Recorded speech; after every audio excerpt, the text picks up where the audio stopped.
Dividend Investing 101. 4 rules before you buy any dividend stock. If you're buying a stock just because it has a high dividend, you're playing a dangerous game. Some of the biggest dividend traps look safe on the surface, right before they cut the payout and crash 40 to 60%. Today I'll give you 4 rules to follow before you buy any dividend stock, so you can avoid the traps, protect your capital, and build income that actually grows over time. Welcome back to the channel. If you're serious about investing, dividends can be a powerful tool. They give you cash today, and if chosen correctly, growing cash tomorrow. But the key word is correctly. In this video, we'll break down the top 4 things to look at when you go the dividend route. Dividend safety, dividend growth, business quality, valuation, and yield. Stay with me until the end, and you'll have a simple checklist you can apply to any dividend stock you're considering. Rule number 1, and this is the most important, is dividend safety. If the dividend isn't sustainable, everything else is a distraction. There are 3 big things to check here. First, the payout ratio. That's simply how much of the company's profit is being paid out as dividends. If a company earns $1 per share and pays a 40-cent dividend, the payout ratio is 40%. If it earns $1 and pays $1, that's a 100% payout ratio. There's no room for error. In stable sectors like utilities or consumer staples, a payout ratio of 60 to 70% might be okay. But in more cyclical businesses, you usually want something lower, so there's a cushion when profits fall. Second, cash flow. Profits can be paper profits. You want to see that free cash flow, the real cash left after investments, is comfortably covering the dividend.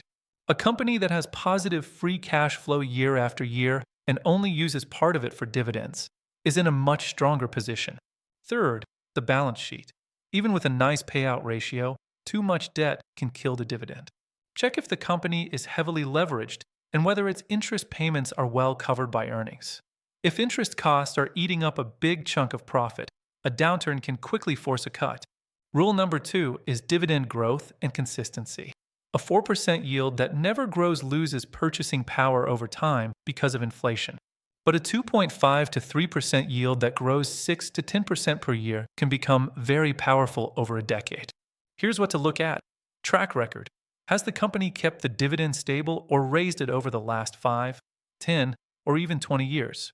A long history of never cutting and regularly increasing dividends is a strong signal of discipline and resilience. Dividend growth rate. Look at the average 5-year growth rate. 0% growth means your income is stuck. Moderate, steady growth, say 5 to 10% per year, is usually more sustainable than explosive jumps. If a company has raised its dividend year after year through recessions and crises, that's the kind of pattern you want to see. Rule number 3, business quality. Dividends come from real businesses, not from magic. If the underlying business is weak, the dividend is temporary. Here's how to think about it. Earnings stability. Does revenue and profit remain relatively stable across economic cycles? Defensive sectors like everyday consumer goods, healthcare, or certain infrastructure often have more predictable cash flows than very cyclical industries. Profitability. Strong dividend payers usually have solid margins and decent return on equity or return on invested capital. That means they're not just paying dividends. They're also generating enough profit to reinvest and grow. Competitive advantage. Ask yourself, does this company have a brand, scale, or special position that gives it an edge? Or is it in a crowded commodity business where competitors can easily copy and undercut? If a company is always fighting for survival, the dividend is at risk. If it has a strong, simple, understandable business that continues to produce cash, the dividend has a much better chance of surviving and growing. Rule number 4, valuation and yield. A big mistake many dividend investors make is to chase the highest yield they can find. 10% or 12% looks incredible, right up until the dividend gets cut and the share price collapses. Instead, think of yield in context. Compare the yield to the company's own history. If a stock usually yields 3% and suddenly it's at 6%, either it's a rare bargain or the market is warning you something is wrong. Compare the yield to the risk. A very stable, high-quality company can justify a lower yield.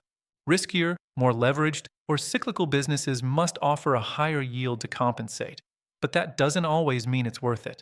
Then look at the overall valuation. Basic things like price to earnings, price to cash flow, or EV/EBITDA versus peers and history. You're not just buying a dividend, you're buying a business. Over the long term, your total return is roughly current dividend yield plus dividend growth plus or minus change in valuation. If you overpay, even a good dividend might not save your returns. If you pay a reasonable or cheap price for a solid dividend grower, time and compounding can do a lot of the heavy lifting. Let's put this into a quick checklist you can screenshot and use on your next research session. Before you buy any dividend stock, ask, is the dividend safe? Reasonable payout ratio, covered by free cash flow, debt, and interest costs under control. Does the dividend grow? History of no cuts, steady, realistic growth rate over years. Is the business high quality? Stable earnings through different cycles, healthy margins and returns, a clear competitive advantage. Is the price reasonable? Yield is attractive but not suspicious. Valuation metrics in line with history and peers. If a stock fails badly on any of these 4 points, think twice, even if the yield looks tempting. If you found this helpful, let me know in the comments. What's more important to you? Higher yield today or lower yield but faster growth? I read every comment, and it also helps me decide what kind of videos to make next. If you want to go deeper, check out my other videos where I analyze specific stocks and apply these rules in real examples. Don't forget to like, subscribe, and turn on the notification bell so you don't miss the next breakdown. Thanks for watching, and I'll see you in the next video.